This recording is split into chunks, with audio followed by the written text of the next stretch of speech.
بسم الله الرحمن الرحيم والفجر وليال عشر والشفع والوتر والليل إذا يسري هل في ذلك قسم لذي حجر ألم تر كيف فعل ربك بعاد إرم ذات العماد التي لم يخلق مثلها في البلاد وثمود الذين جابوا الصخر بالوادي وفرعون ذي الأوتاد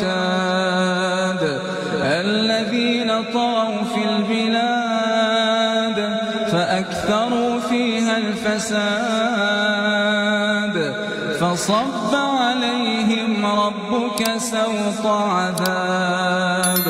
إن ربك لبالمرصاد